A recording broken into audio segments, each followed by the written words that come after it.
bleu. Et les rois du football, c'est vous, c'est merveilleux. On vous a fait confiance, vous nous le rendez bien. Alors ce soir, on tape dans nos mains. Vous remercier et vous encourager. Tous ensemble, décidons de chanter. Allez, Sochaux! Allez, allez, allez, allez, allez, Sochaux! Allez, Sochaux! Allez, allez, allez, allez, allez, Sochaux!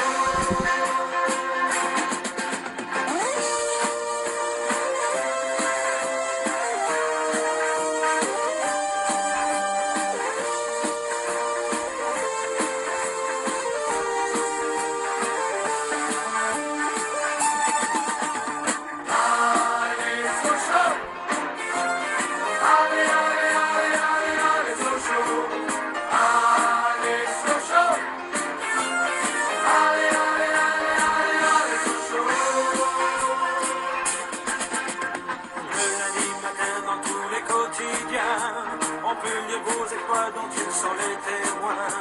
Dans le reflet des sports, tout le monde est d'accord pour proclamer c'est Sochaux le plus fort. L'équipe bonheur d'acier, vous nous avez comblé par tant de matchs que vous avez gagnés. Et jusqu'à la finale, nous ferons le chemin en chantant doucement sur les freins. Bonsoir à toutes et à tous, bienvenue dans votre émission Sport. On est ensemble pendant pratiquement 2 heures, de 18h à 20h. On va revenir sur toute l'actualité sportive au plan national avec tout d'abord du football et ce qui s'est passé pour cette deuxième journée en Ligue 1.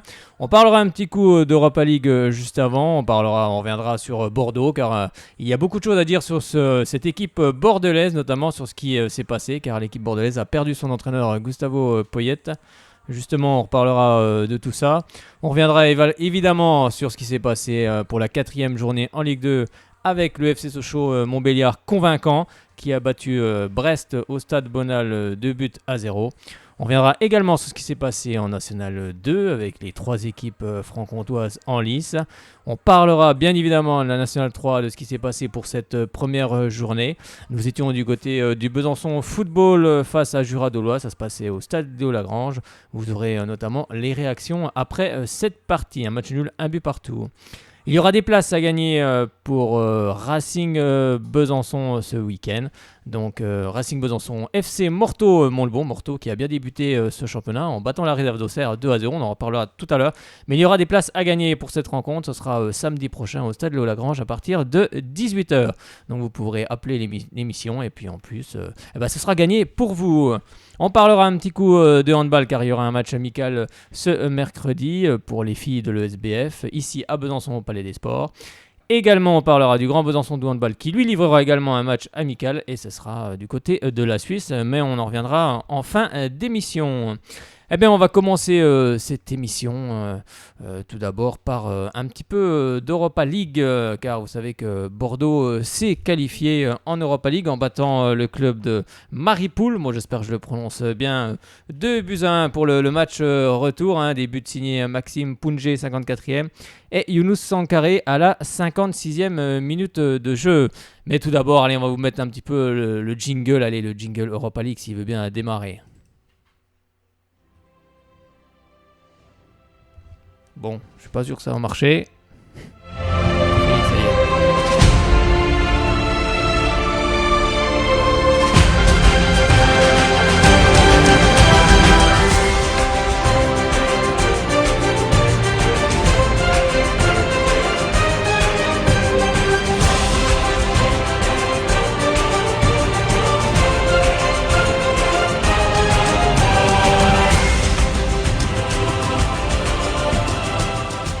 Bon, je suis pas certain que c'était celui-là.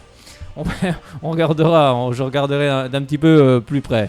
Bon, c'est pas grave. En tout cas, Bordeaux s'est qualifié justement pour le 3e tour de qualification. Ils sont passés largement face à cette équipe de Mariupol 2-1. Mais surtout, Bordeaux a perdu son entraîneur car il n'a pas supporté Gustavo Poyet que Gaëtan Laborde parte du côté de Montpellier.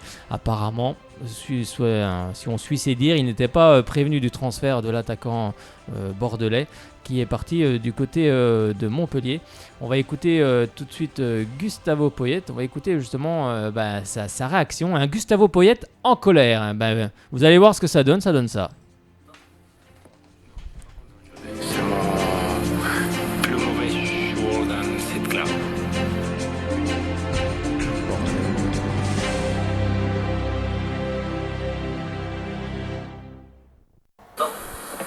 Non, je ne suis pas content aujourd'hui. C'est mon plus mauvais joueur dans cette club. Ce que le club il a fait aujourd'hui avec nous, avec Gaëtan Laborde, c'est un honte. Et je pense qu'il faut s'arrêter là. J'ai demandé au club qu'il ne peut pas partir jusqu'à on prenne un joueur. Ils ne sont pas écoutés, ils ont laissé partir Laborde. On est arrivé à l'hôtel aujourd'hui à 11h45, Laborde il n'était pas là. On l'appelait, il était à Montpellier. Personne n'a rien dit. Et c'est ça comment ça marche le club, ces moments-là. Alors je vais parler avec mon agent demain, je vais prendre une décision. Je ne sais pas si ça va finir. Ok? Quelque chose de plus? C'est un honte qu'ils ont fait ça contre moi, contre les joueurs et contre les supporters. Je ne peux pas accepter ça. Alors j'ai besoin d'une explication des clubs, des propriétaires et des présidents. Si vous m'expliquez ça demain, on verra si je continue ou je ne continue pas. Mais j'ai besoin d'une explication. Et c'est qui t'a dit ça? Non. Si tu ne me parles pas, moi je ne te parle pas. C'est qui t'a dit? Ok, merci beaucoup. Parce que je m'en fous des dirigeants bordelais qui sont parlés avec vous. Ça, c'est des conneries que vous parlez et vous n'avez pas los cojones de dire la vérité. Moi, je vous dis ici, là, personne... Il m'a appelé, moi j'ai un texte que j'ai envoyé au club de dire Laborde il ne part pas jusqu'à en prendre un attaquant. Est-ce que j'ai besoin de te montrer ça? Je suis là, devant les caméras, hein? Là. Je te le dis à toi, je ne veux pas de rire. Tu n'as pas besoin de dire quelqu'un de l'staff m'a dit, comme ça tu gardes. Moi je te le dis, j'ai envoyé un texte à dire il ne part pas. Personne ne m'a dit qu'il était parti, jusqu'à aujourd'hui qu'on est arrivé à l'hôtel. Alors attention, hein? Parce que je me fous des dirigeants bordelais qui ne parlent pas derrière. Ils essaient de me tuer par derrière pour moi de partir. Je ne veux pas partir là. C'est à eux de donner là, de parler avec vous. Parce que ça ne marche pas comme ça. Hein? Ça ne marche pas comme ça. On arrête là. Non, j'arrête quand je veux, pas quand tu veux. Dis-moi. Vous allez démissionner ou pas aujourd'hui? Non, je vais demander des explications là. D'accord. Publiques. Il de dire la vérité. Je demande, je vais parler avec mon agent, je vais prendre une décision après l'explication du club. Aussi, il a mon téléphone. Je n'ai pas son téléphone. Personne ne m'a donné jamais son téléphone. Je ne vais pas demander son téléphone. C'est à lui de donner des explications, ce n'est pas moi. Faites attention, toi. Faites attention. Parce qu'il y a un seul propriétaire aujourd'hui. Faites attention. Moi, je parle d'un cas qui aujourd'hui s'est passé. Aujourd'hui. OK? Et tout le monde ici l'a vu. Moi, j'ai demandé que Gaëtan ne parte pas. Il est parti. Alors, on a besoin d'une explication parce qu'on est arrivé à l'hôtel à 11h45 et personne dans le staff il savait que Gaëtan n'y était pas. Et moi, je parlais avec Gaëtan et Gaëtan l'avait permis pour partir. Ça, c'est la vérité. Alors, s'il me donne des explications, on peut parler samedi, je vous donne toutes les nouvelles que j'ai du club. C'est faire, non? Est-ce que je parle de quelque chose qui n'est pas clair? C'est pas clair. Alors, si vous continuez à parler qu'il y a un dirigeant bordelais qui ne parle pas derrière, moi, je sais que je sais parler avec vous. Je le sais, parce que vous avez donné l'information, l'article 2 semaines avant, l'équipe et le Sud-Ouest, qu'il y a des informations là que seulement 3 personnes on connaît. Et moi, je suis une de les 3. Alors, les autres 2, je les connais bien. Ah, ça, c'est une chose extrêmement importante pour tout le monde. Alors, je sais qu'ils ont parlé derrière mon dos. Je le sais bien. Alors je pense qu'on est arrivé dans ce moment qu'il faut faire attention. Parce que moi, je demande respect et professionnalisme. Pas plus. Respect et professionnalisme. Et s'il y a de respect et de professionnalisme, on ne peut pas avancer. Et s'il n'y a pas, peut-être c'est fini. Eh ben, s'il n'y a pas, peut-être c'est fini. Eh bien, c'est fini. En tous les cas, il a été mis à pied, Gustavo Poyet, justement, après ses déclarations. Vous allez écouter le président bordelais, Stéphane Martin, juste après ses déclarations, mais il n'était pas encore au courant de la teneur du discours de l'entraîneur bordelais. chacun est libre de son job, donc s'il a envie de démissionner, on discutera avec lui.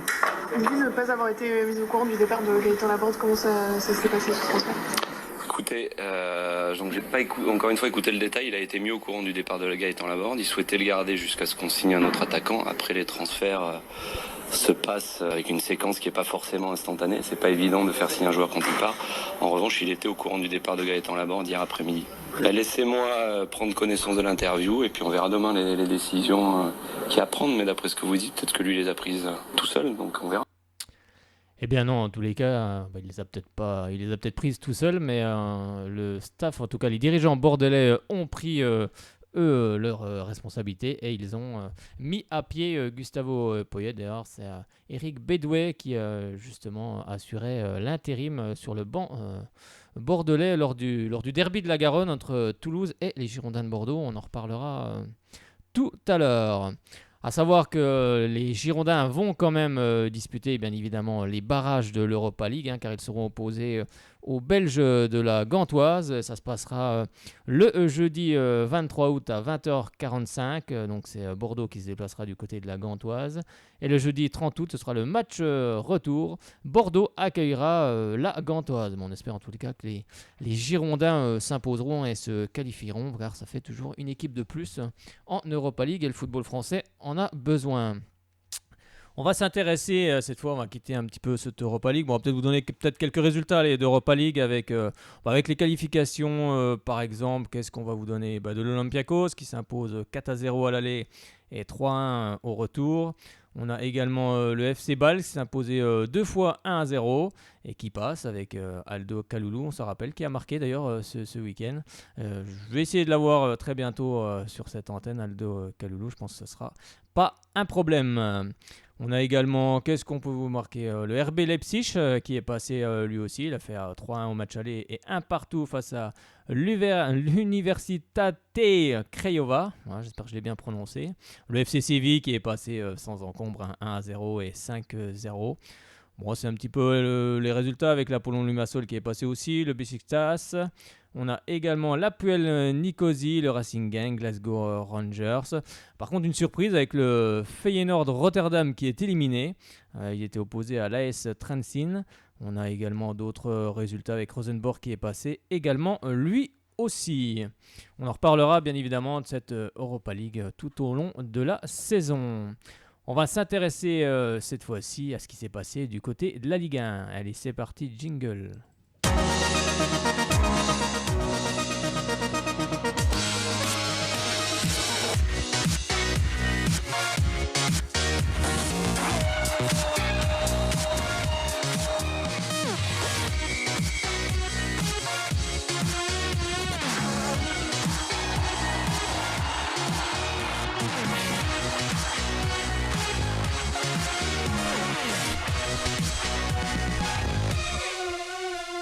C'est parti pour la deuxième journée en Ligue 1. On va regarder en détail ce qui s'est passé sur tous les terrains lors de cette journée avec tout d'abord le match avancé. C'était ce vendredi, le Stade de Reims en forme. Le Stade de Reims qui sortait d'une belle victoire du côté de l'OGC Nice, 1-0. Avait envie en tout cas de faire plaisir à son public en recevant justement l'Olympique Lyonnais qui lui sortait d'une victoire aussi au Parc OL face à Amiens 2-0. Et c'est un match qui a tourné à la faveur des Rémois.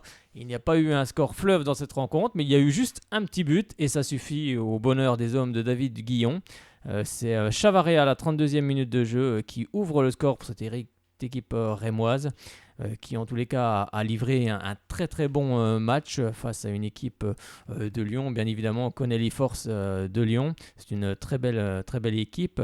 Il est certain qu'il vaut mieux peut-être la prendre d'entrée dans ce championnat dès les premiers matchs. Il n'y a peut-être pas encore tous les automatismes du côté de cette équipe de Lyon, mais en tout cas, ça fait 3 points de plus au compteur à cette équipe de Reims. Et on va écouter justement la réaction de David Guillon qui lui avait demandé à ses joueurs de jouer, tout simplement, de faire plaisir à leur public. Et Bruno Genesio, lui, bien sûr, c'est un petit peu la soupe à la grimace. On va écouter justement les réactions des deux entraîneurs. Oui, cruelle défaite, je pense qu'on aurait mérité au moins de revenir au score, surtout sur ce qu'on a montré en deuxième mi-temps. Maintenant, on savait à quoi s'attendre en venant ici, c'est exactement ce qui s'est passé. On n'a pas su, je pense, posé suffisamment de problèmes là, dans notre animation offensive. On était un petit peu trop lent dans les transmissions, on a manqué de verticalité, on a manqué de profondeur, même si c'était un bloc très très bas, mais il y a toujours des possibilités de faire des courses dans le dos de la défense. Parce qu'on a réussi à faire un peu plus en deuxième mi-temps et on s'est créé quelques occasions où on aurait mérité d'égaliser, je pense. Non, on était prévenus, on respecte tous les adversaires, on n'est pas là pour dire c'est un promu, ça va être facile, c'est pas du tout ça.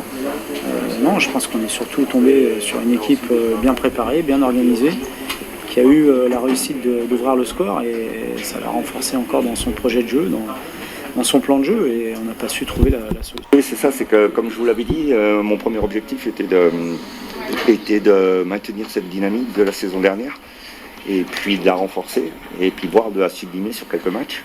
Et puis ce soir, on savait très bien que grâce aux bons résultats que l'on a fait à Nice, il allait y avoir du monde, donc cette ferveur, je voulais que mes joueurs ils en profitent et puis surtout qu'ils la partagent. Et on a bien vu que non seulement ils l'ont partagé avec le public, mais en plus ils ont fait preuve de grosses valeurs, de grosses vertus pour arracher cette victoire. Oui, ce sont les valeurs que l'on travaille depuis le début de la saison et surtout la saison dernière. Donc c'est vraiment une grande satisfaction, c'est ce que j'avais dit. Mais il n'y a pas que les valeurs, hein. Je pense aussi que mon équipe a été en capacité à faire mal techniquement et tactiquement à notre adversaire. Mais oui, David Guillon, votre équipe a fait mal à votre adversaire, et c'était en l'occurrence l'Olympique Lyonnais qui n'a rien pu faire dans cette rencontre et n'a jamais pu égaliser. En tout cas, c'est 3 points de plus et ça fait 6 points au compteur. Et Reims est pour le moment en 4e position avec ses 2 premiers matchs remportés et surtout aucun but encaissé. C'est quand même à souligner. Et on va s'intéresser cette fois-ci au prochain match. C'était bien sûr le jour suivant, c'est-à-dire samedi, avec l'ouverture de cette soirée de Ligue 1, avec à 17h Guingamp qui recevait le Paris Saint-Germain. Et oui, je suis perturbé là par des likes ou je ne sais pas sur les réseaux sociaux. Non, c'est Guingamp qui recevait justement au stade du Roudourou le Paris Saint-Germain. Et c'est pourtant Guingamp qui va ouvrir le score par Nolan Roux qui était à Metz la saison dernière et qui fait en tout cas le bonheur des supporters pour cette ouverture du score. Et c'est finalement Neymar à la 53e minute de jeu qui va égaliser sur penalty avant que le show Kylian Mbappé ne commence à la 82e et 90e minute de jeu. Et c'est le Paris Saint-Germain qui s'impose donc dans cette rencontre 3-1. On va écouter la réaction du défenseur justement de Guingamp, Christophe Kerbrart, qui lui dit simplement la rentrée d'Mbappé nous a fait beaucoup de mal. Et puis justement, Kylian Mbappé qui ne se prend pas pour une star, justement, il dit non, c'est la superstar, c'est Neymar. Ouais, c'est difficile. Voilà, on a mené à la mi-temps, je pense logiquement, parce qu'on a fait une très très grosse première mi-temps et voilà, après la deuxième mi-temps, ça a été plus dur physiquement. On a eu plus de mal à ressortir et puis voilà, la rentrée, on peut dire ce qui est, la rentrée d'Mbappé nous a fait très mal et voilà, physiquement, on a fini par piocher, mais voilà, faut être fier de ce match et voilà, répéter ces efforts-là. Ouais, ça nous a cassé les jambes. Enfin voilà, tout le monde le sait que c'est un phénomène et voilà, mais on n'a pas rougi, on a très bien défendu, on prend ses 2 buts à la fin. Voilà, c'est comme j'ai dit, c'est le début de saison et voilà, faut apprendre de ces matchs-là. Ouais, après voilà, on est compétiteur, on a fait 2 matchs, mais voilà, on a 0 points. Le contenu est bon et voilà, va falloir s'appuyer là-dessus pour maintenant engranger et voilà, faire lancer en fin de saison. C'est vrai que j'ai apporté quelque chose, mais je pense que c'est toute l'équipe qui voulait faire autre chose. Je pense qu'en première mi-temps, on est rentré un peu timidement et je pense que je sois rentré ou non, l'équipe aurait montré un tout autre visage. Après, c'est sûr qu'avec 2 buts, on aide l'équipe, mais je pense qu'il n'y aurait pas eu de problème. Non, je l'ai déjà dit. On a gagné, on a fêté, parce que c'est important de fêter comme il se doit, mais voilà, le foot continue, ma carrière commence et j'ai des objectifs très élevés, que ce soit avec le PSG, l'équipe de France ou même personnel, donc on n'a pas le temps de rester à glander, comme on dit. Oui, non, il y a beaucoup de stars. Après Neymar, je pense que c'est plus une superstar. Plus que vous ? Oui, bien sûr. Je pense qu'il a travaillé beaucoup d'années à Barcelone pour arriver avec ce statut-là et il le mérite amplement. Un but, une passe, il est pas mal non plus. Après, bien sûr qu'on a beaucoup de stars dans l'effectif. Moi, j'essaye d'apporter ce que je sais faire et d'aider l'équipe à gagner. C'est deux méthodologies différentes. C'est 2 personnes qui voient le football différemment. Donc, je pense pas qu'il y ait de mieux ou de pire. Je pense que c'est juste 2 entraîneurs différents et j'espère qu'avec Tuchel, on pourra faire de belles choses. Ben, on l'espère aussi pour le Paris Saint-Germain qu'avec Thomas Tuchel, ils pourront faire de belles choses et notamment passer ce fameux cap des huitièmes de finale de Ligue des Champions. Ça serait quand même intéressant que le Paris Saint-Germain aille un petit peu plus loin, ne serait-ce déjà pour gagner des points pour justement des points UEFA, mais également pour son palmarès, car ça serait assez intéressant. Il y avait aussi un autre fait dans cette rencontre avec Gianluigi Buffon qui était bien sûr dans les buts, dans les cages parisiennes. Et il a défié sur le terrain Marcus Thuram, qu'on connaît bien évidemment du côté de Sochaux, puisqu'il a été formé en partie ici. Et justement, Gianluigi Buffon connaissait très bien Marcus Thuram, car il l'a connu enfant quand il jouait... justement quand son père jouait du côté de Parme où il était également à la Juve. Donc c'est vrai que les deux joueurs ont longuement échangé à la fin de cette rencontre.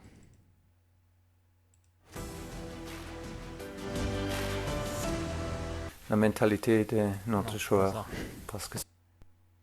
Non, c'est pas ça. Il y a une erreur sur le son qui devait partir, c'est pas grave, c'est comme ça, c'est les joies de l'informatique. Mais c'est vrai que Gianluigi Buffon l'a connu enfant, Marcus Thuram, mais c'est quand même assez sympathique de les revoir 10 ans après du côté du stade du Roudereau. Il y avait aussi Timothy Weah qui est le fils de Georges Weah. Donc c'est une autre génération qui arrive, mais Gianluigi Buffon, lui, est toujours dans les buts parisiens et il apporte bien évidemment son expérience à tout le groupe du Paris Saint-Germain. On va passer au match qui avait lieu à partir de 20h. On va partir du côté de Monaco qui recevait Lille qui venait de s'imposer sur sa pelouse et qui arrivait en confiance du côté de Monaco. Mais finalement, il n'y a pas eu de but dans cette rencontre, une rencontre assez ouverte, et on va écouter justement les déclarations des entraîneurs, notamment Leonardo Jardim qui lui félicite son adversaire et il pense même que Lille pourrait arriver dans le top 5, peut-être, c'est ce qu'il laisse entendre. Et également Christophe Galtier qui lui dit bon, c'est à l'extérieur mais ça reste tout de même un bon point face à Monaco. Ouais, mais c'est une équipe avec joueurs de grande qualité technique au milieu. Ils ont Thiago, Benzia, chacun sont joueurs de bonne finesse technique. Après, devant, ils ont toujours aimé, mais ils ont sur le côté joueurs de vitesse et aussi capacité d'accélération de match. Bamba, il a accéléré beaucoup de fois, intérieur, extérieur, aussi Pepe. Pour ça, je regarde une équipe bien organisée pour ce championnat et je pense qu'il va arriver. Je ne sais pas s'il va entrer au top 5, mais je pense qu'il peut s'approcher. Oui, parce que prendre un point à Monaco, c'est toujours intéressant. C'est un bon point parce qu'aussi on a fait un bon match, parce que l'équipe a montré une envie de jouer et d'attaquer. On ne s'est pas contenté de rester derrière.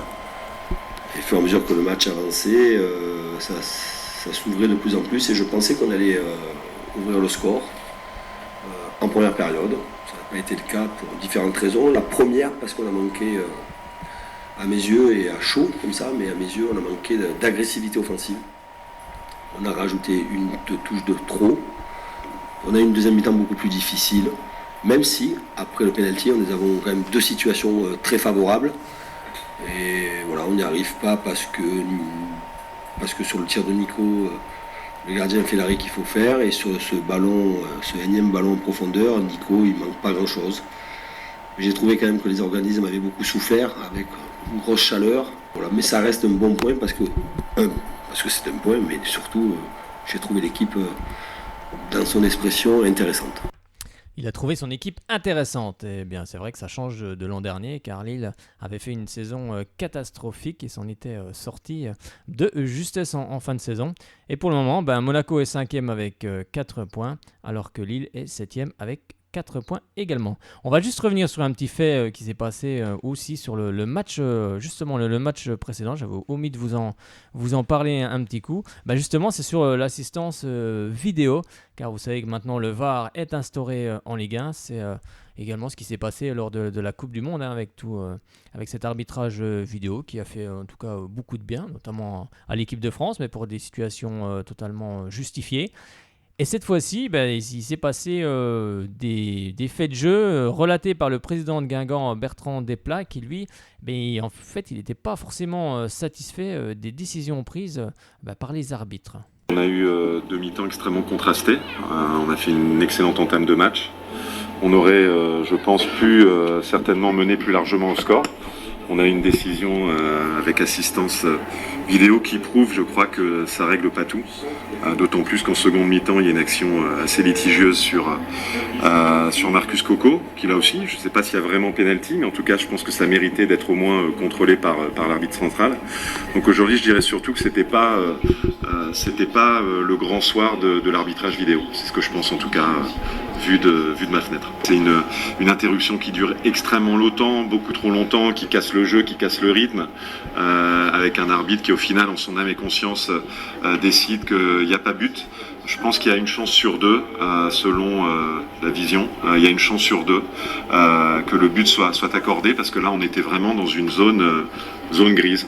Moi quand je regarde le but, je me dis qu'il y a but. Je pense qu'on doit récompenser le football offensif et pas forcément s'arrêter à 2 joueurs qui se croisent et qui s'entrechoquent. Non, je comprends pas du tout, sauf à voir quelles sont les personnes qui sont dans le quart. Voilà, c'est à ces personnes-là qui, je pense, ont fait preuve de... Alors, je ne vais pas dire d'incompétence, bien sûr, mais en tout cas de manque de réflexe, parce que c'était à eux de contredire éventuellement la décision de Monsieur Turpin. S'il y avait un doute, alors il aurait dû être vérifié, comme on a pris le temps, les 4 ou 5 minutes en première mi-temps, pour vérifier. Et moi, aux nombreux SMS, alors vous allez me dire, j'ai peut-être pas reçu beaucoup de SMS de Parisiens, mais aux nombreux SMS que j'ai reçus, à tout le moins, je pense que ça méritait que ce soit contrôlé par l'arbitre central. Et là, à ce niveau-là, les VAR ont été absolument défaillants. On voit qu'il y a encore énormément de progrès à faire, et il va falloir que l'arbitrage français s'y mette rapidement, parce qu'on ne peut pas gâcher des belles soirées comme ça, avec ce sentiment d'amertume quand on les quitte. C'est justement ce qu'avait déclaré Bertrand Desplat, le président de Guingamp, juste après cette rencontre. Après, bien évidemment, tout peut se discuter. Bon, en tous les cas, je pense que l'arbitrage vidéo est une bonne chose pour la Ligue 1. D'ailleurs, je ne comprends absolument pas pourquoi cet arbitrage vidéo n'est pas utilisé pour la Ligue 2. C'est pour moi franchement incompréhensible. Après, justement, venez nous donner votre opinion si vous pensez un petit peu la même chose. Déjà, que pensez-vous de l'arbitrage vidéo ? Est-ce que c'est une bonne chose qu'il soit instauré en Ligue 1 ? Et pourquoi n'est-il pas instauré en Ligue 2 ? C'est difficilement compréhensible, mais moi j'aurais bien voulu qu'il soit mis également en Ligue 2, car il y a aussi des situations litigieuses par moment. Et je pense que ça clarifie beaucoup de choses, et surtout ça aide l'arbitre à prendre des décisions. Il n'est pas tout seul, car le football va tellement vite maintenant que c'est facile de se tromper. Après, les arbitres, en tout cas l'arbitre central, ce sont des êtres humains, donc ils peuvent se tromper. Et c'est vrai que le jeu est tellement rapide maintenant, on le voit bien avec Kylian Mbappé. Il faut vraiment être pile au bon moment pour le prendre sur le hors-jeu, sinon c'est très compliqué. Donc il faut avoir des très très bonnes lunettes. Venez vous exprimer au 03 81 50 67 51 et nous dire justement ce que vous pensez de l'arbitrage vidéo. On va s'intéresser à une autre rencontre cette fois-ci. On part en Bretagne et on va aller du côté de Rennes qui recevait une équipe d'Angers qui devait se reprendre. Angers qui avait perdu sur son terrain 4-3 alors que l'équipe de Stéphane Moulin menait 3-1 face à Nîmes. Et bien finalement, ça n'a pas fonctionné pour cette équipe angevine qui a livré tout de même un bon match. Et c'est finalement Ismaïla Sarr à la 81e minute de jeu qui marque un superbe but. Si vous ne l'avez pas vu, revoyez-le parce qu'il est vraiment excentré côté gauche. Il rentre dans la surface, il est même en dehors de la surface. Il décoche une frappe qui va se loger dans la lucarne. Bravo, chef-d'œuvre. Et ça fait 1-0 pour cette équipe de Rennes et on en restera là. Et les hommes de Sabri Lamouchi vont s'imposer par la plus petite des marges, mais avec un superbe but. Et bien, on va l'écouter justement, Sabri Lamouchi, qui est content pour Ismaïla Sarr. Et Stéphane Moulin, lui, il revient justement sur la semaine dernière où il était vraiment en colère. Mais ce soir, en fait, il y a que de la déception. Il n'est pas en colère contre son équipe. Je pense que c'est une victoire méritée, et c'est mérité que ce soit Ismaïla Sarr qui marque d'un but magnifique, d'une action, d'un exploit individuel, voilà, dont il en est capable. Vous savez, la logique, des fois, mais j'ai félicité les joueurs pour premier match au Roison Park, première victoire, 3 points mérités, mais vraiment importants. On a souffert, ça a été dur, mais je pense que mes joueurs ont été opiniâtres, ils ont été par moments, même dans la fatigue, parce qu'ils ont dépensé beaucoup d'énergie, ils ont manqué un peu de maîtrise et de justesse, mais ils ont fait ce qu'il fallait au moment où il le fallait pour prendre l'avantage et garder. Ce soir, les joueurs ont fait ce qu'il fallait, en tout cas pour espérer ramener un résultat de Rennes, mais ça n'a pas suffi. Voilà, on perd notre attaquant la semaine dernière, on perd notre milieu de terrain cette semaine au bout de 10 minutes. Bon.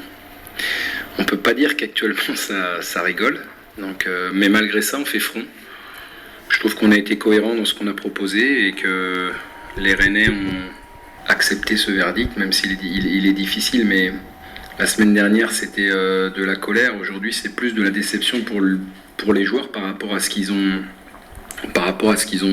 les efforts qu'ils ont effectués, voilà, on n'est pas récompensé. Alors que la semaine dernière, on pouvait s'en prendre qu'à nous. Oui, la semaine dernière, ils pouvaient s'en prendre qu'à eux, et c'est vrai que contre Rennes, ils n'ont pas été récompensés, comme le dit si bien Stéphane Moulin, mais au compteur, ça fait toujours 0 points pour cette équipe d'Angers, qui est 16e au classement, au contraire de cette équipe de Rennes, qui elle est 12e avec qui vient d'empocher ses 3 premiers points de la saison. Car Rennes s'était incliné du côté du stade Pierre-Mauroy, c'était la semaine dernière, face à Lille.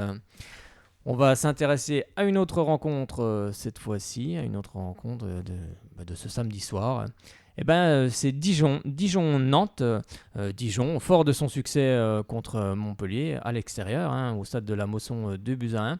Dijon avait envie de s'imposer face à Nantes. C'est fait avec un joueur, Julio Tavares, qui a inscrit un doublé dans cette rencontre à la 8e et 73e minute de jeu. Il provoque même un pénalty également dans cette rencontre.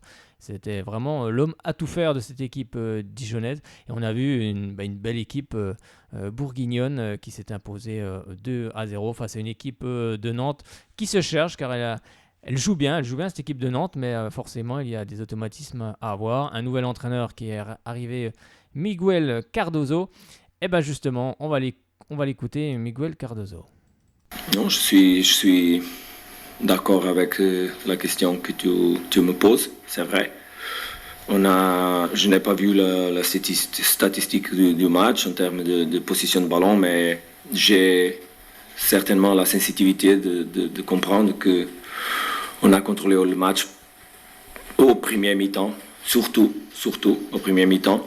Je crois même qu'on a fait une bonne partie, un bon match, mais effectivement, l'efficacité ou la capacité de trouver le moment dans le troisième part du terrain, il était difficile. Donc on a manqué un petit peu de profondeur et qui nous permettent de créer effectivement les opportunités.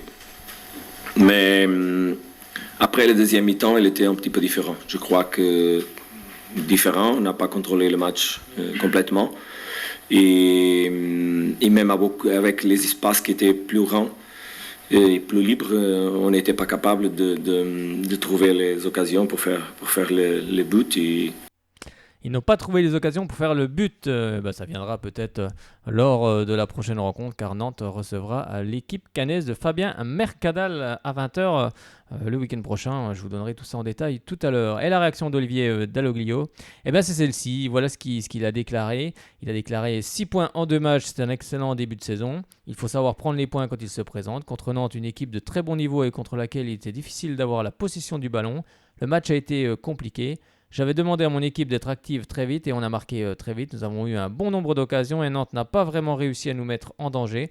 Je suis aussi satisfait de cela car face au profil de Nantes, j'avais demandé à ce qu'on joue avec un bloc assez bas.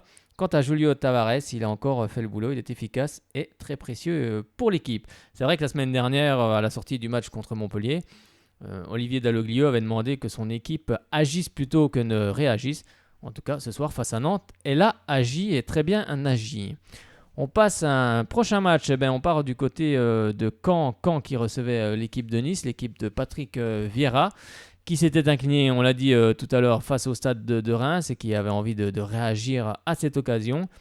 Et c'est pourtant Yanis Bamou, l'ancien joueur de Nantes, qui ouvre la marque sur pénalty à la 52e minute de jeu pour les hommes de Fabien Mercadal. Ça fait 1-0 pour Caen.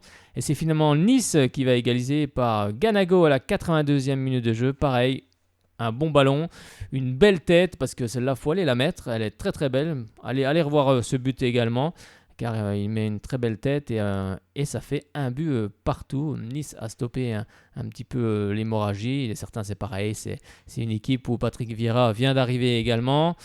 Et il y a un quid aussi sur Balotelli. Va-t-il rester, va-t-il partir? Personne n'en sait rien. Il manque aussi des joueurs justement pour faire quelque chose. C'est vrai que l'OGC Nice a perdu pas mal de joueurs, notamment en qualité, et espère se renforcer dans les semaines à venir. De toute façon, le mercato se termine le 31 août, donc il n'y a plus guère de jours. On va justement écouter les réactions de Fabien Mercadal, l'entraîneur de Caen, qui lui, dans le contenu du match, on a été bon, et Patrick Vieira, lui, revient surtout sur l'importance de prendre un point. Dans le contenu, on a été très bon et on a réussi, même après avoir concédé l'égalisation qui nous a fait mal à la tête, à avoir une énorme occasion sur la fin de match. Donc les garçons ont réagi, on a produit, à mon avis, des choses intéressantes qui nous ont permis de nous créer des occasions. On est très content du contenu à cette période de l'année et évidemment beaucoup moins du résultat. On a beaucoup poussé, donc dépensé beaucoup d'énergie et on a été un peu sur le reculoir pendant une période, peut-être un peu moins bien organisé d'un point de vue défensif. Je pense qu'on a eu ce qu'on peut appeler aussi un coup de pompe athlétique. On est encore en préparation et on sait comment on a géré cette préparation, mais voilà, je pense qu'on a eu un petit coup de pompe et en se mettant sur le reculoir, on a favorisé l'égalisation de Nice. Oui, ce point est mérité. On a essayé de jouer, même si ça a été très difficile de se créer des occasions, mais on n'a pas baissé les bras après avoir pris ce but et on est content de rentrer à Nice avec un point. On est un peu trop, surtout en première mi-temps, je pense qu'on était un peu trop facile, on n'était pas dans l'efficacité, on perdait trop de ballons et c'était manque de rigueur. Et c'est important pour nous de franchir une étape de ce côté-là. Je crois que quand on regarde les deux matchs, il nous manque ce côté... Bien sûr, c'était important de prendre un point parce qu'on essaie de jouer, on essaie de se créer des occasions, on essaie d'aller vers l'avant. On sait que c'est pas parfait, il y a encore beaucoup de travail, mais sur le plan moral, c'était important de ne pas perdre ce soir. Forcément, oui, il y a beaucoup de travail quand on reconstruit une équipe et qu'un nouvel entraîneur vient d'arriver. On souhaite bien sûr beaucoup de réussite à Patrick Vieira et on est certain que ça fonctionnera en tous les cas. C'est un ancien joueur qui arrive avec beaucoup d'expérience, mais quand on devient entraîneur, c'est toute une autre histoire. Il y a beaucoup de paramètres qui changent et surtout, il faut que le président de Nice offre une belle équipe à Patrick Vieira pour faire de belles choses dans ce championnat. On va s'intéresser à une autre rencontre. On va aller du côté du stade de la Licorne avec Amiens qui recevait l'équipe de Montpellier. pareil, Montpellier défait sur son terrain face à Dijon, avait envie de se reprendre. C'est chose faite. C'est Dijon qui va s'imposer 2-1 dans cette rencontre. Le premier but, Florent Mollet à la 52e minute de jeu. Une superbe frappe, pareil, si vous ne l'avez pas revue, allez la revoir parce qu'elle est vraiment magnifique. Il avait déjà tenté une fois sans réussite, mais là il s'est lâché complètement, justement, c'est ce que lui avait demandé son entraîneur Michel Derzakarian, et ça a fait lunette, et à la 52e minute de jeu. Ensuite, c'est Elias Skiri qui va inscrire le second but pour cette équipe de Montpellier à la 71e minute de jeu, avant que Konaté sur penalty ne réduise le score à la 82e minute de jeu. Mais ça ne suffira pas pour les Amiénois de Christophe Pélissier qui s'inclinent au stade de la Licorne 2-1.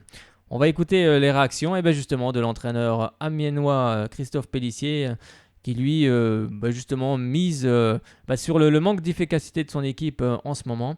Et Michel Derzakarian qui lui est content de la complémentarité en fait de ses 3 attaquants. Ouais, même s'il y a une défaite, tout n'est pas à jeter, je crois que.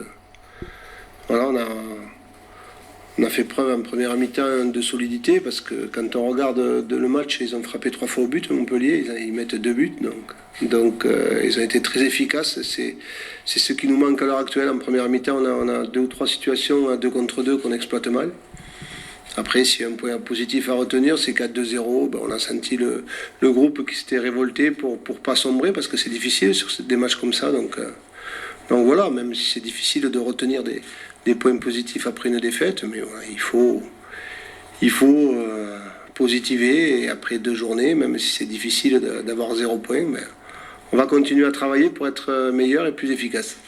Le second match l'année dernière, on avait vraiment été en très grande difficulté contre Angers. Ce soir, certes on perd, mais bon, voilà, c'est tout sur un problème d'efficacité. Ouais, l'année dernière, on s'était fait rejoindre dans les arrêts de jeu. C'est un match qu'on aurait dû gagner 2-3-0. Voilà, ce soir, on a su faire le break quand il fallait, même si les 10 dernières minutes ont été longues après le penalty. Mais dans l'ensemble, c'est un match qu'on a très bien défendu collectivement. Je pense qu'on aurait pu encore mieux utiliser le ballon, mais ce qu'on a fait sur nos transitions offensives, elles ont été pas mal. J'ai bien aimé les déplacements la complémentarité de mes 3 attaquants devant. Ça a été bien. Ils ont su tenir le ballon, ils ont su bien se déplacer. Et j'ai bien aimé le match qu'ils ont fait. Ouais. Gagner ici, après avoir perdu le premier match, c'est une bonne chose pour nous. Ça nous remet dans le bon chemin. Dans le droit chemin, comme dit Michel Derzakarian, en tous les cas, on espère. Cette équipe de Montpellier a en tout cas pris 3 points au stade de la Licorne. Montpellier qui est actuellement 11e avec 3 points, et Amiens est 19e avec 0 points. On va s'intéresser aux rencontres qui avaient lieu ce dimanche. Face au Racing Club de Strasbourg, par exemple. On va choisir cette affiche qui avait lieu à 15h au stade de la Méno. Et cette équipe alsacienne recevait l'AS Saint-Étienne. Et c'est finalement, ça va finir sur un match nul, 1 but partout. Et c'est pourtant Anthony Gongalves à la 55e minute de jeu qui avait ouvert le score pour cette équipe alsacienne. Ça fait 1-0.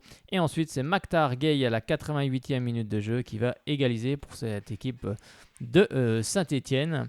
Et on en restera là dans cette rencontre. On va écouter la réaction de Thierry Lauré qui lui dit quand on laisse forcément des demi-occasions à de tels joueurs, ça fait but. Et Jean-Louis Gasset qui lui, on a subi à 10, mais en tout cas on n'a pas lâché. Si avant le match on nous avait dit qu'on allait prendre un point contre Saint-Étienne, on aurait été satisfait. Alors là, les circonstances ont fait qu'on devient un peu plus gourmand et on se dit tiens, comme ils étaient à 10, ça aurait été bien d'en prendre 3. C'est une évidence. Pour enfoncer une porte ouverte pareille, il n'y a pas besoin d'être un génie. Mais, quoi qu'il en soit, on a pris un point. Les Stéphanois se sont battus jusqu'au bout. Et on leur a laissé une occasion. Et encore, quand j'ai une occasion, le centre était... Je ne vais pas dire qu'il était pourri, le centre, mais pas loin. Il y a un joueur qui s'efface. Et le gamin se retrouve avec le ballon seul devant. Donc si on avait été attentif, le gamin ne se serait pas retrouvé tout seul. Mais bon, ce qui est sûr, c'est qu'on leur a laissé la possibilité et ils l'ont saisi. Voilà, des joueurs de talent, si tu leur laisses une demi-occasion, ils peuvent marquer. Du courage, mais du talent aussi. parce que même à 10, avec 30 degrés, on a subi un deuxième mi-temps, mais on savait que on aurait 3 ou 4 situations de contre. Il fallait beaucoup de courage pour aller égaliser à 5 minutes de la fin. Il fallait beaucoup de courage, c'est ce qu'a déclaré en tous les cas Jean-Louis Gasset, pour aller égaliser forcément. Quand on est plus que 10, il faut y aller au courage. Et c'est vrai que ça a été compliqué pour cette équipe stéphanoise. Mais en tous les cas, elle a tenu son rang. Et elle s'est, au moins elle a obtenu un petit point. On va revenir aussi sur ce qui s'est passé pour Romain Hamouma qui a été blessé face à Strasbourg. Donc il passera des examens ce mardi pour voir l'étendue de sa blessure. On espère bien évidemment que l'ancien Bisontin reviendra très vite sur les terrains. On lui souhaite déjà un très bon rétablissement. On espère que ce n'est pas trop grave. On va s'intéresser au derby de la Garonne cette fois-ci. C'est entre Toulouse et Bordeaux. Un très beau match. Je ne sais pas si vous l'avez suivi hier. C'était du côté de chez nos confrères de beIN Sport. Avec tout d'abord l'ouverture du score pour cette équipe de Toulouse, Iseka à la 44e minute de jeu. Ensuite, c'est Camano, le Bordelais, qui va égaliser pour cette équipe justement des Girondins. Et c'est ensuite Mathieu Dosevi à la 67e minute de jeu qui lui est côté gauche. Il repique dans l'axe et ensuite il va décocher une belle frappe qui va tromper le portier Benoît Costil, pourtant auteur de nombreux arrêts dans cette rencontre. Mais celui-ci, en tout cas, il n'a pas pu le réaliser. Et c'est Toulouse qui va s'imposer 2-1 dans cette rencontre. On va écouter les réactions de Thomas Dosevi qui lui dit c'est une bonne chose après notre défaite face à l'OM, car il faut se rappeler que Toulouse s'était incliné au stade Vélodrome 4-0. Et Jules Koundé, le Bordelais, ce qui s'est passé dans la semaine nous a forcément perturbé. Bien évidemment, il voulait revenir sur en tout cas la mise à pied de Gustavo Poyet. Ouais, évidemment, on savait que c'était que le début de championnat. Notre mauvaise performance à Marseille ne devait pas nous plomber. Voilà, on a essayé de mettre quelque chose en place et malgré la chaleur, je pense qu'on a vu de bonnes choses et c'est bien, on est récompensé. Voilà, faut que ça nous donne de la confiance pour que ça continue. Tu la voyais trop belle ? C'est à louper, c'est je pense d'un manque de concentration. Dans ces coups de temps comme ça, faut être concentré jusqu'au bout et je l'ai pas été. J'aurais aimé marquer pour mes partenaires. C'est un moment où on n'était pas forcément très bien et ça aurait récompensé un peu tous les efforts. Bon là c'est pas grave, je me suis rattrapé après, c'est le plus important. Pour toute l'équipe, c'est bien. Oui, c'est sûr, c'est un peu l'histoire de ce match, je pense. Comme vous l'avez dit, en première mi-temps, on a eu des situations. On était plutôt pas mal en place. Ils n'étaient pas très dangereux et on se fait surprendre sur une frappe où on n'est pas replacé, on se replace pas assez vite et où on n'avance pas. Et donc après, il y a la mi-temps. À la mi-temps, je pense qu'on revient bien.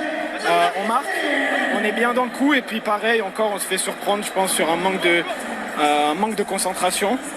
De 1 et puis après c'est compliqué, on sentait qu'on avait moins de fraîcheur pour renverser la situation. Forcément, ce qui se passe dans ce club le perturbe, mais c'est pas du tout une excuse. Je pense qu'on sait tous que c'est le terrain qui compte et qu'il faut uniquement se focaliser sur ce qu'on maîtrise, c'est-à-dire le terrain. Et voilà, ce soir, cet après-midi, on a perdu et ça nous met en difficulté, c'est un mauvais début de championnat pour nous. Oui, on va avoir un déplacement à la Gantoise, c'est quelque chose de bien, c'est quelque chose d'important à jouer, ça va déterminer pas mal de choses dans notre saison, donc on va bien se concentrer, se refocaliser et puis pour essayer d'aller gagner là-bas. Pour essayer d'aller gagner là-bas. On l'espère en tout cas pour les Girondins qu'ils aillent s'imposer du côté de la Gantoise. Mais on va revenir justement sur l'épisode de Gustavo Poyet avec la réaction de l'entraîneur Eric Bédouex, parce que c'est la 5e fois qu'il remplace un entraîneur qui est soit limogé, soit mis à pied, comme c'est le cas avec Gustavo Poyet. Et on va écouter également Benoît Costil qui revient sur l'éviction, en tout cas la mise à pied de l'entraîneur bordelais. Et je sais que c'est des choses qui ne sont pas du tout agréables, c'est évident. Quand un entraîneur part comme ça, c'est jamais bien, c'est évident. c'est évident. Donc il y a automatiquement dans la tête des petits trucs, mais bon, ça, quand on est sur le terrain, bon, on donne le maximum, il n'y a pas de souci de ce côté-là. Moi, c'est la 5e fois que je fais ça. C'est pas avec gaieté de cœur que je fais ça, hein. C'est la 5e fois. Et tout allait très bien, nous, il n'y avait pas de souci, hein. Tout allait très bien, hein. Donc voilà, c'est des choses qui arrivent dans la vie. On n'a pas tous on comprend pas tout ce qui s'est passé, on ne sait pas ce qui s'est réellement, ce qui a eu lieu, mais on se retrouve dans des situations comme ça. Alors c'est sûr que c'est pas drôle, hein. Ça joue un petit peu sur le moral, ça joue un petit peu. Il y en a qui sont un petit peu plus énervés, mais bon, quand on est professionnel, il faut faire essayer de passer au-dessus de tout ça. Ouais, mais c'est quelqu'un qui est sanguin, c'est un sanguin. Donc mais bon, il y a des choses malheureusement qu'on peut pas faire. Quand on est dans une entreprise, il y a des choses qu'on peut pas faire, c'est tout. Mais c'est quelqu'un de sanguin. Je pense pas du tout qu'il y avait de la méchanceté là-dedans et que ça a été plus maladroit qu'autre chose, c'est tout. Mais c'est quelqu'un qui est charmant, qui est très compétent et tout, et qui aimait le club. Et il n'y a aucun souci de ce côté-là. Et puis c'est un dérapage, comme il en existe des fois. Ce serait trop facile de se réfugier derrière ça.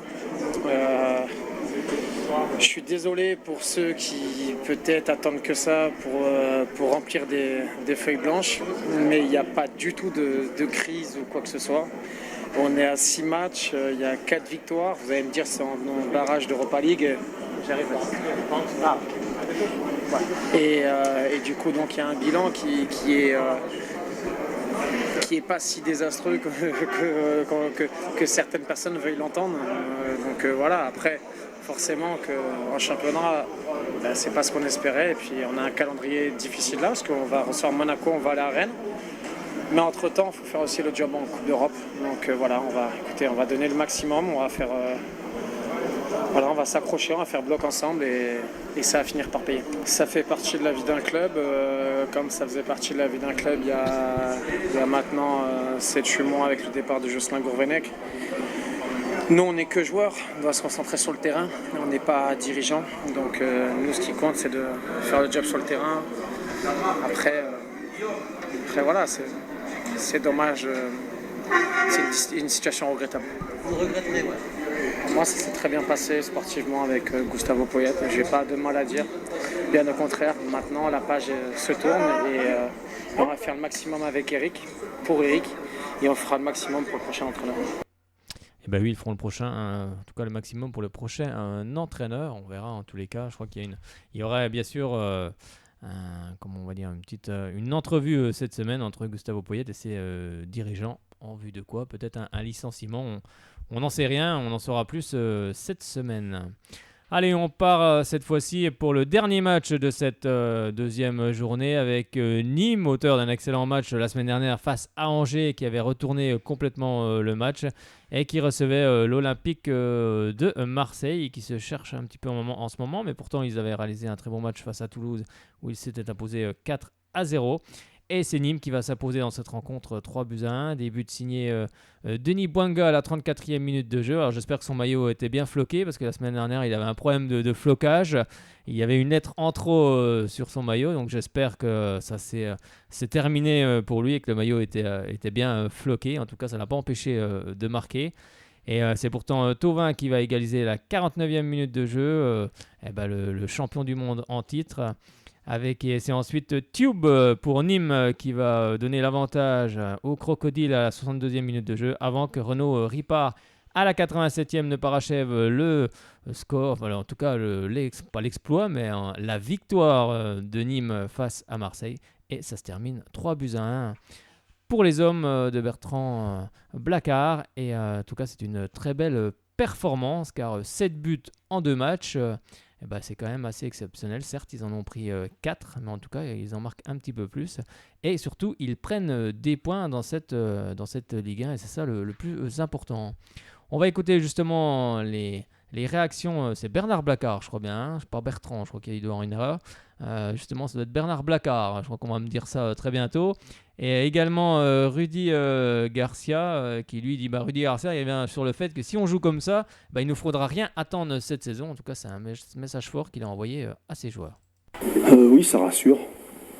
J'avais dit qu'au-delà du résultat, on avait besoin de s'étalonner par rapport aux équipes de Ligue 1. Même si je pense que l'OM n'était peut-être pas, certains en tout cas, les joueurs ne sont pas à 100% encore. C'est rassurant, ouais. Pour nous, c'est rassurant. Voilà, faut qu'on continue et c'est bien, ouais, c'est bien. Ça ne peut être qu'un accident parce que si on monte ce visage-là cette saison, on n'aura aucune ambition. C'est aussi simple que ça. Voilà, on a été battus dans l'agressivité. Ils avaient beaucoup plus envie que nous. Ils avaient beaucoup plus de jambes aussi, certes, mais bon, je pense qu'on n'a pas eu beaucoup de répondants. On s'est fait rentrer dedans, comme ça arrive parfois, et on a failli ce soir. Bravo à Nîmes qui a mérité sa victoire, tout simplement. Comment va se demander Problème musculaire, malheureusement. Donc sur le deuxième but où on prend un but particulier, on va dire, où on est malchanceux, où on est maladroit. Et on perd Steve aussi sur cette action-là, donc c'est pas une bonne soirée pour nous. Bouna, peut-être un problème au pied aussi, on verra ça demain. Décidément, c'est vraiment pas une bonne soirée pour l'Olympique de Marseille. Allez, on va regarder justement le classement pour cette deuxième journée avec le Paris Saint-Germain en tête avec 6 points. Justement, derrière Nîmes qui est deuxième avec 6 points. On retrouve Dijon, Reims et Reims qui ont les 4 équipes ont 6 points. Ensuite, on retrouve 5e Monaco, Strasbourg, Lille jusqu'à Saint-Etienne qui est 8e avec 4 points. Ensuite, on retrouve 9e Marseille qui a 3 points jusqu'à la 13e place. On a donc dans l'ordre Lyon, Montpellier, Rennes, Toulouse avec 3 points. Ensuite, 14e et 15e, on retrouve Nice et Caen. Et ensuite, les équipes qui ont 0 points, ça va de la 16e place à la 20e place avec Caen, pas Caen, non, je leur enlève un point, ils vont pas être contents, les Canets, avec Angers, Guingamp, Bordeaux, Amiens et Nantes. Alors, juste une petite stat, parce que c'est vrai que c'est un carton plein, on va le dire, pour les deux promus lors des deux dernières, des deux journées. Ça n'était pas arrivé depuis la saison 61-62. Alors, c'est vrai qu'à l'époque, Montpellier et Strasbourg avaient réussi une belle performance également. Et c'est vrai qu'en fin de saison, les Héroltais pointaient à la 8e place, tandis que les Alsaciens se contentaient de la 15e place. Mais en tout cas, s'ils assuraient leur maintien au terme de l'exercice actuel, je pense que les Rémois et les Nîmois signeraient tout de suite des deux mains et des deux pieds. En tout cas, on leur souhaite et ça fait du bien. Et il y a quand même beaucoup de buts dans cette Ligue 1. C'est vrai que lors de la première journée, il y a eu 18 buts sur les matchs du samedi soir. On n'avait pas vu ça depuis quand même quelques années. Et peut-être que c'est aussi le fait que d'autres entraîneurs arrivent, des entraîneurs un peu plus jeunes avec une autre philosophie de jeu. Et peut-être que ça pousse aussi à aller de l'avant. Il y a peut-être autre chose qui se passe. Et en tout cas, on est très content de voir beaucoup de buts. Allez, on va juste vous donner le programme de cette prochaine journée en Ligue 1. Ce sera la 3e. Ce vendredi, il y aura Lyon qui recevra Strasbourg à partir de 20h45. Poursuite de la 3e journée ce samedi 25 août avec à 17h Paris Saint-Germain-Angers. Ensuite, on retrouvera à 20h Montpellier, Saint-Etienne, Toulouse, Nîmes. On retrouvera également Nantes qui recevra Caen. Dijon ira du côté de Nice, Amiens, Reims. Poursuite et fin de cette 3e journée ce dimanche 26 août avec à 15h Lille-Guingamp. À 17h, Bordeaux-Monaco. Et le grand match, le grand format de cette 3e journée, ce sera l'Olympique de Marseille qui recevra à partir de 21h le Stade Rennais. Je pense qu'on a tout dit pour cette journée. Juste le classement et des buteurs avec Julio Tavares, les Dijonais avec 3 buts. Dimitri Payet avec 2 buts. Et on a Florian Thauvin avec 2 buts également.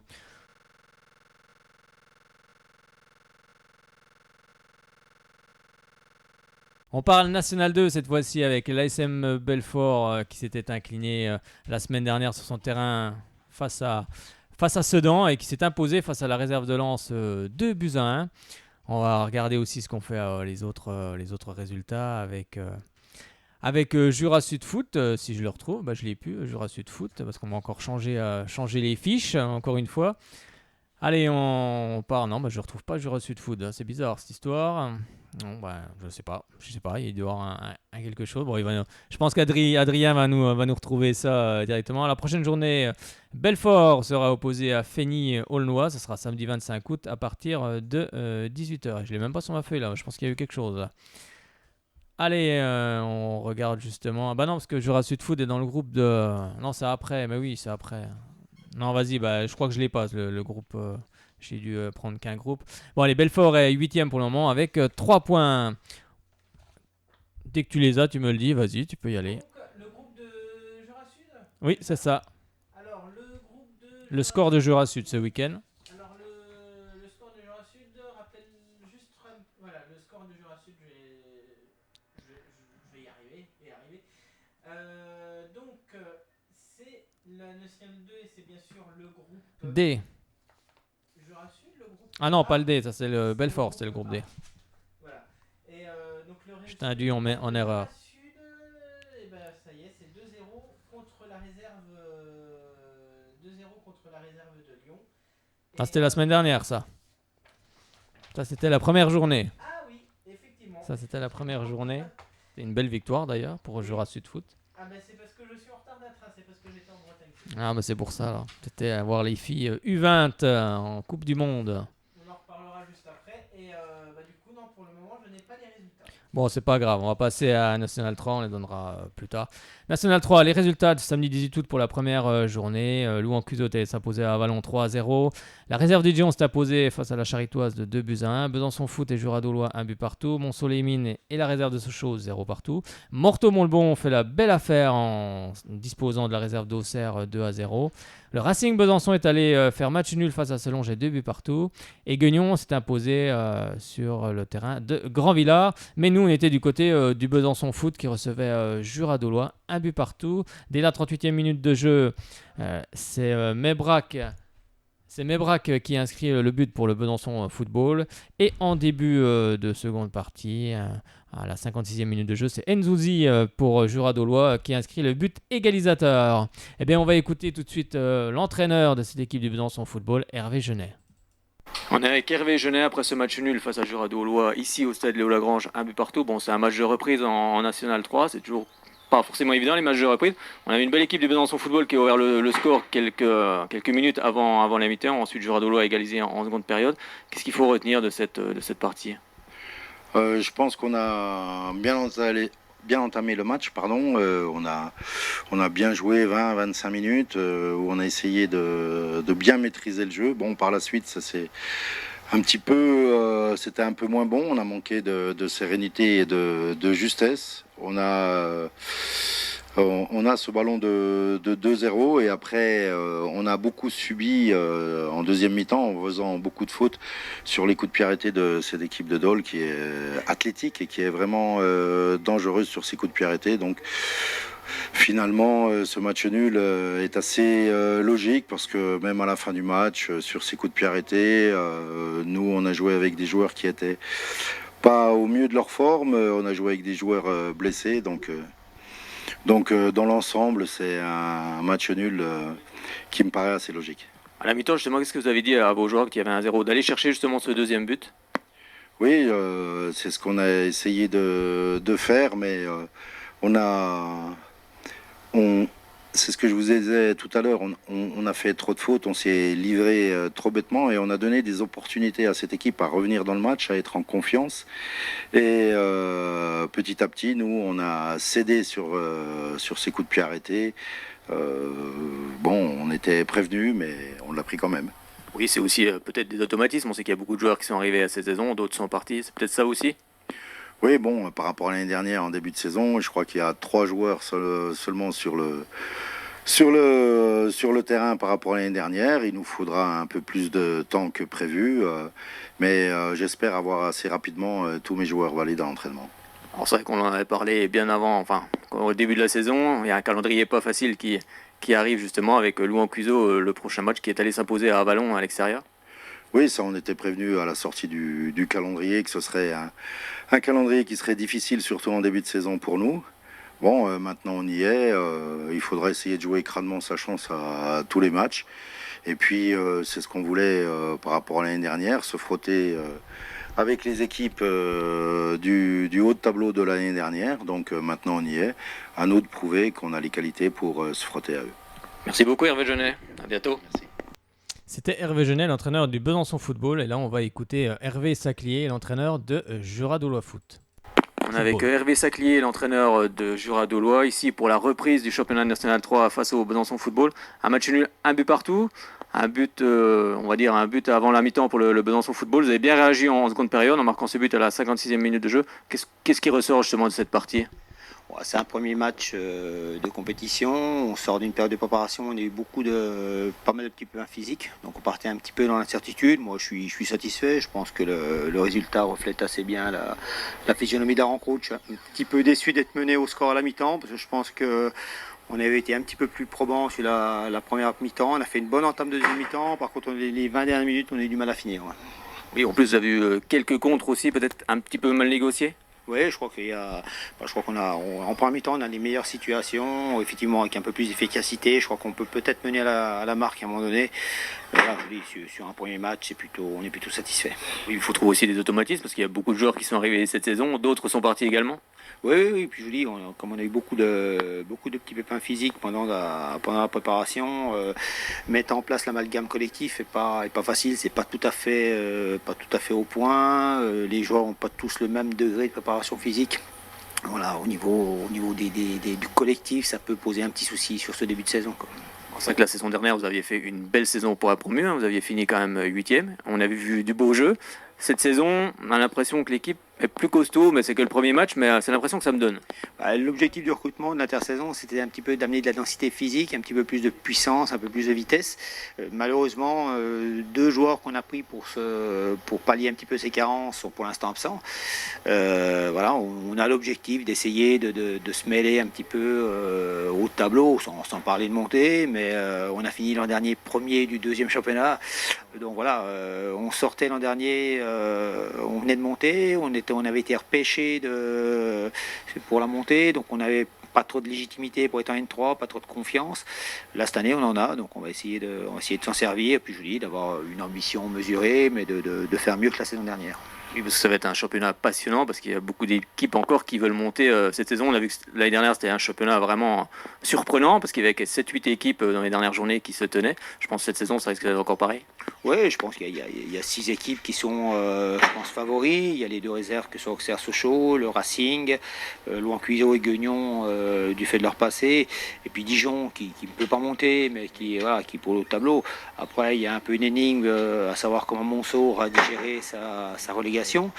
Mais voilà, alors après, est-ce que ça fera un championnat de vitesse? J'en sais rien, parce que nous, j'espère qu'on a progressé. Je pense que le BF doit sûrement espérer faire une meilleure saison.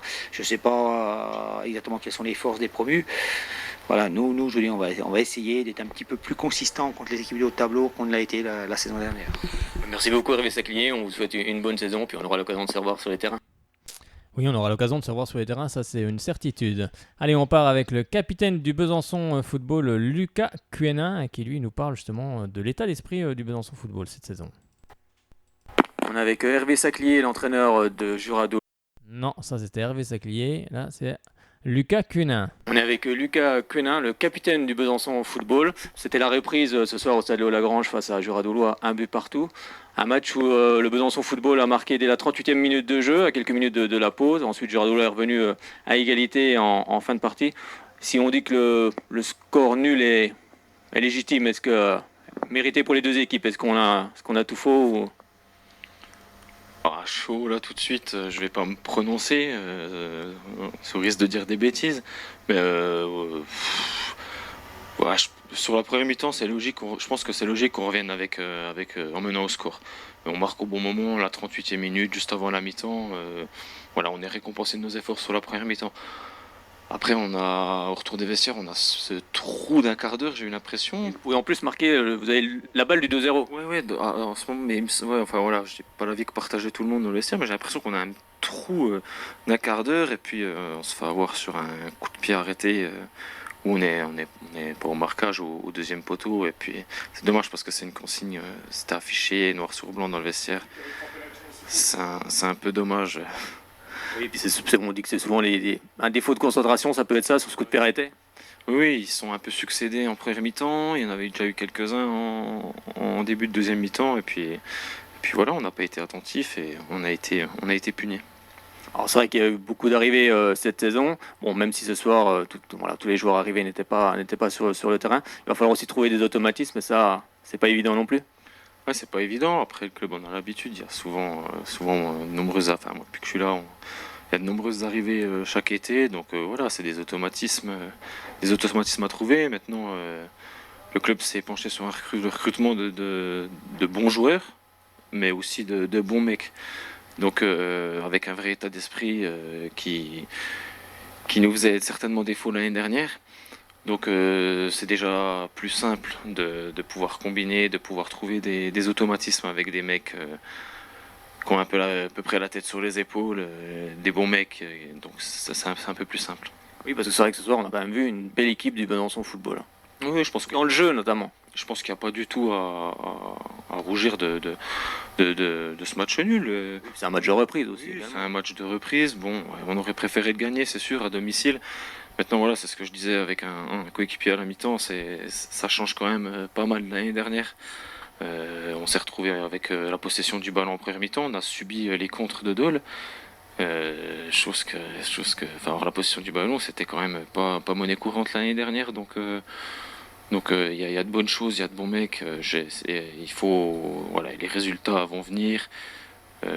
Moi j'ai confiance au recrutement des mecs, j'ai confiance en l'équipe, j'ai confiance au staff. Une fois que les résultats vont se mettre en rouge, je pense qu'on sera. La confiance vient aussi avec l'accumulation des bons résultats. Exactement. Et puis je pense que là on sera une équipe difficile à bouger. Alors capitaine cette saison, justement, qu'est-ce que ça confère comme responsabilité envers le groupe? Bon, je sais pas trop. Une fois c'est le coach, qui est coach, président et certains joueurs qui m'ont entre guillemets élu capitaine.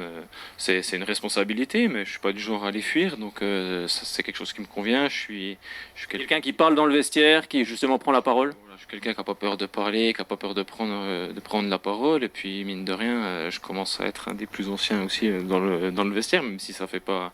J'attaque ma 3e année, mais donc voilà. Donc il faut assumer, il faut être performant. C'est ça surtout. Je vais m'attacher à être performant, à tenter d'être performant pour aussi montrer quelque part la voie aux coéquipiers dans le vestiaire. Parler aux jeunes joueurs aussi également qui arrivent dans ce groupe. Ouais, ils sont quelques-uns. Il faut les mettre en confiance, mais je pense qu'ils ont bien vu qu'il y a un super groupe avec un super état d'esprit qui les a accueillis comme les recrues à bras ouverts.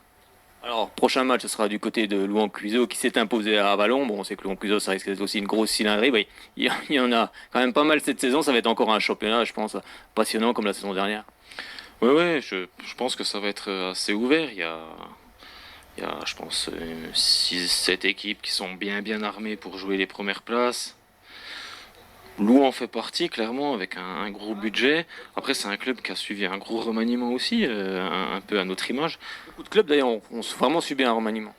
Voilà, donc voilà, on ne sait pas trop à quoi s'attendre. Je pense que le coach et le staff vont bosser cette semaine pour essayer de récupérer quelques informations. Je sais qu'il y a pour m'être intéressé un petit peu à ça, il y a très peu de mecs qui étaient là l'année dernière, qu'on va retrouver samedi prochain. Donc c'est pas un inconnu parce qu'on sait qu'on va tomber certainement sur une très bonne équipe. 3-0 à Vallon, tout le monde n'a pas gagné 3-0 à Vallon. C'était une équipe costaud. C'était une équipe costaud qui avait la réputation de ne pas prendre beaucoup de buts. Donc on s'attend à une grosse partie à Louan. Il faudrait être encore meilleur que ce soir pour ramener un résultat de là-bas. Et un calendrier aussi pas évident car vous allez rencontrer d'autres grosses équipes par la suite. Bon, ça, le coach nous en avait déjà parlé, il était déjà prévenu. Oui, voilà, c'est comme ça le calendrier. De toute façon, on peut pas le modifier. Donc Louan, Guignon, Auxerre, Sochaux, Racing. Voilà, c'est comme ça. De toute façon, il faudrait. Des bons matchs à jouer. C'est des super matchs à jouer. Voilà, Louan, c'est un grand stade, c'est super. Il y a un peu de monde dans le stade. Les réserves, c'est des belles équipes. Guignon, c'est une belle équipe. Le Racing, ce sera le derby. Et je pense que beaucoup de monde l'attend sur Besançon. Donc voilà, de toute façon, quoi qu'il en soit, il faudrait les jouer. Donc on va déjà penser à se reposer un petit peu, là, recharger les batteries, puis attaquer la semaine pour bien travailler, puis préparer correctement ce match de Louan. Merci beaucoup, Lucas Quenin, et puis à bientôt. Et oui, à bientôt, Lucas Quenin, le capitaine du Besançon Football cette saison. Vas-y.